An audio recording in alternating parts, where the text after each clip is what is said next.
Hi everyone, this is Mrs. Huggins, your Wesleyan Lower School mathematician, here to help you review the division process, the long division process actually.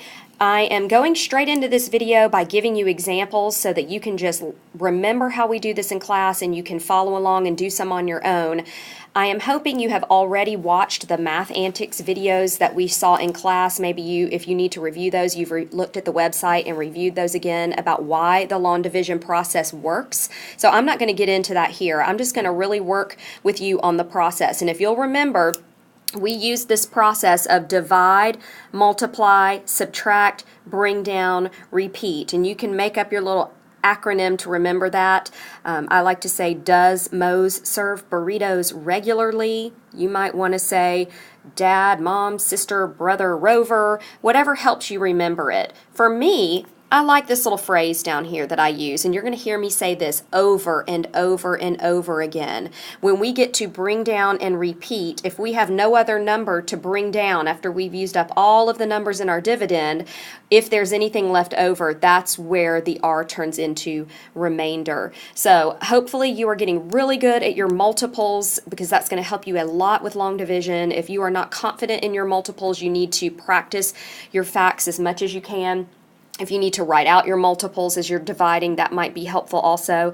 But I'm going to go ahead and just solve this and go back and show you why this works, and then we'll do several more examples. So I can look at this first problem and watch out for this little saying I have at the bottom. 4 goes into 5 one time because 1 times 4 is 4. That's as close as I was able to get.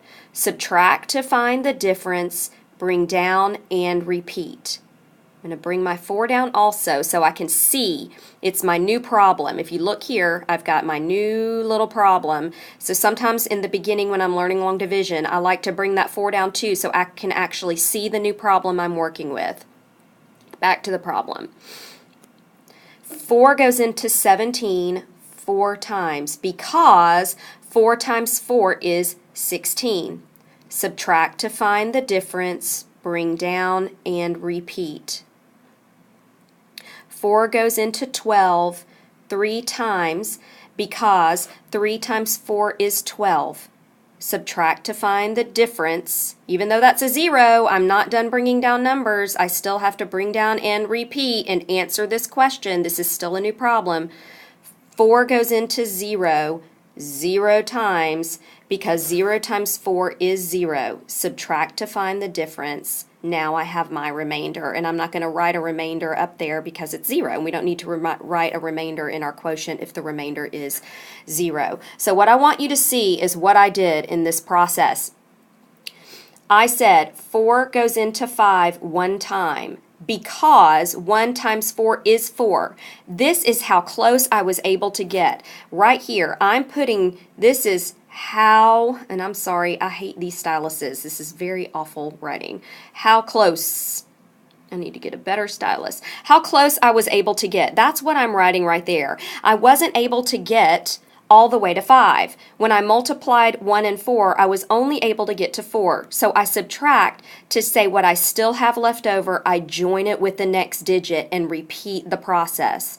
4 went into 17 4 times. I know that because 4 times 4 got me as close as I could, which was 16, and there was 1 left over.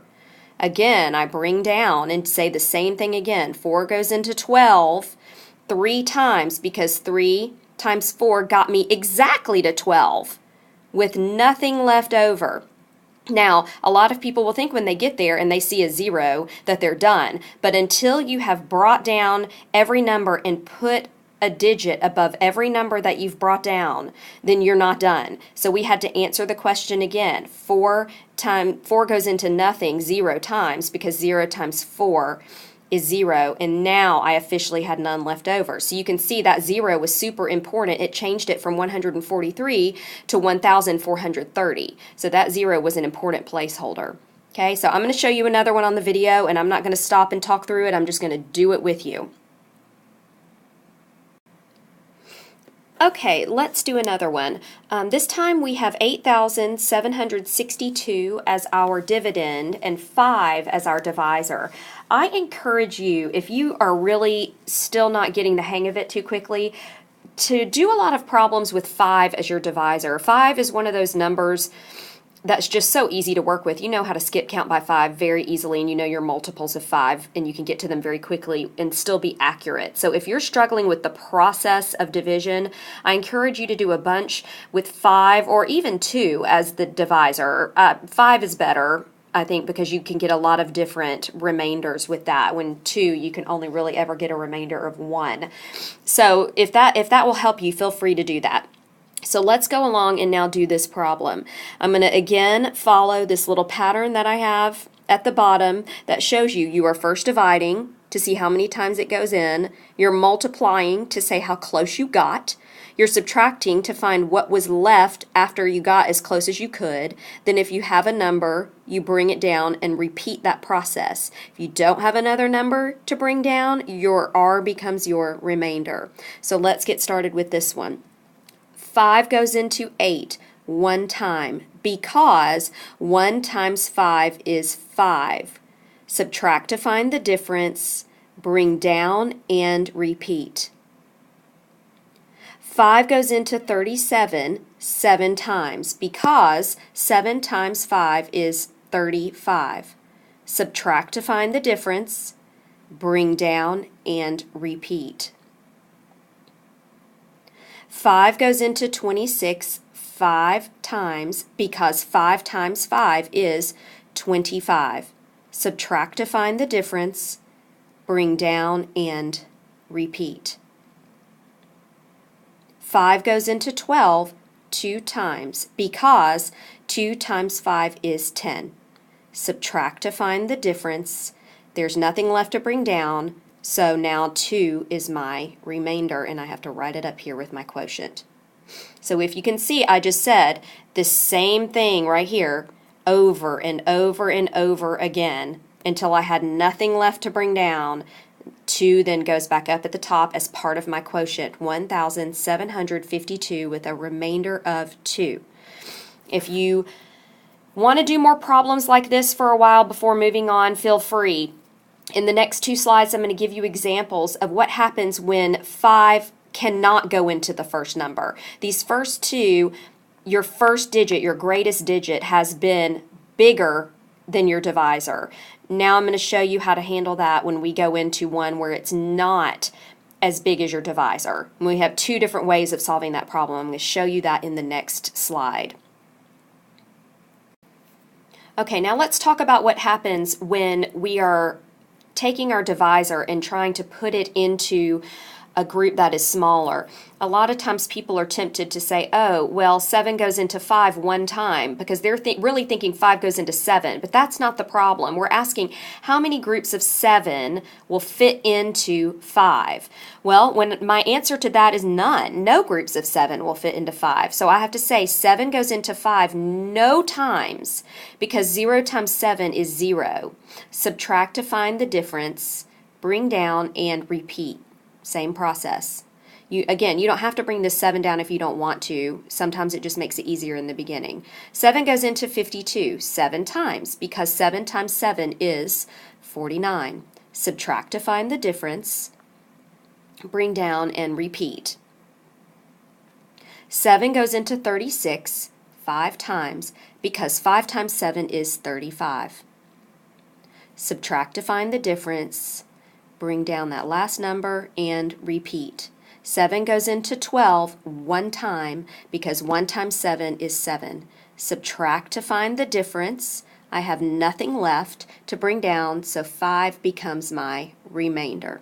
Now what I want you to pay attention to is when I do this again, look here what happened. When I said 7 can't go into 5, and I subtracted 0 and ended up with 5 and brought down the 2, I want you to look at this number I got for my next step. And I want you to look at this number here, 52 and 52.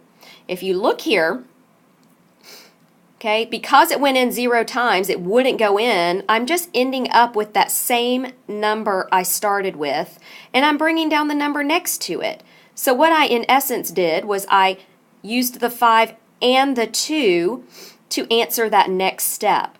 So if you're going to take away 0, all you really need to do is combine the first two numbers. I'm going to show you what I mean. And then I'll do one like this again on the next page. So watch this step. 7 goes into 5 no times. It can't. So I, instead of subtracting 0, am going to go ahead and combine the 5 with the number next to it and say 7 goes into 52 7 times.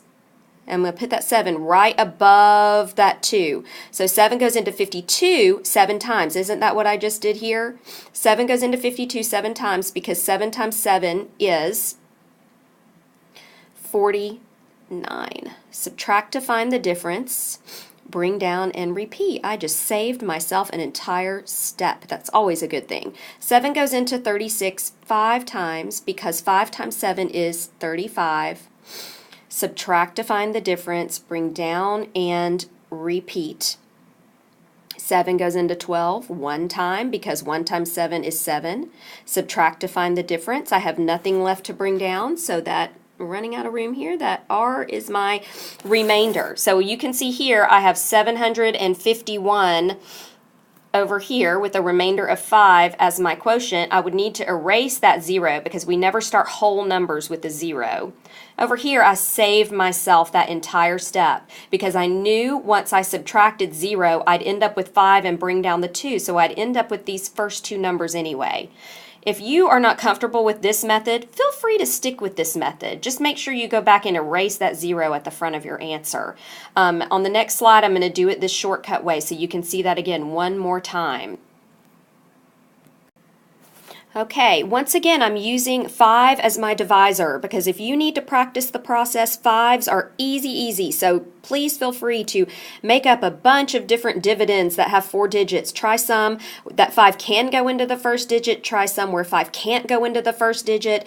You can make up your own. You can have your mom or dad make up some for you. Use that 5 just to make it easy for yourself until you feel comfortable with the process. So I'm going to show you the little shortcut method that I was just using. 5 can go into 3. No times. It can't. So instead of subtracting 0, I'm going to combine the 3 with the 5 because when I bring down that next number, I'll end up with 35. Now I can say 5 goes into 35 7 times because 7 times 5 is 35. Subtract to find the difference. Bring down and repeat. 5 goes into 5 1 time because 1 times 5 is 5. Subtract to find the difference. Bring down and repeat. 5 goes into 4 no times because nothing times 5 is nothing. 4 left over. Have nothing left to bring down, so that 4 becomes my remainder. What do you say we do just one more like this? Okay, last example. 5 goes into 2 no times. It won't work. Save myself a step, combine it with the next digit. 5 goes into 23 4 times because 4 times 5 is 20. Subtract to find the difference, bring down and repeat. 5 goes into 37 7 times because 7 times 5 is 35. Subtract to find the difference, bring down and repeat. 5 goes into 26 5 times because 5 times 5 is 25. Subtract to find the difference. There's nothing to bring down, so the 1 becomes my remainder. I hope you found this helpful. Get some problems on your own or work these exact same ones along with me. Try to teach it to someone else. That's always a good way to practice. If you need to come see us for help, please feel free to let us know that and we can give you some extra help at home. But hopefully you have found this video helpful. I'll see you next time.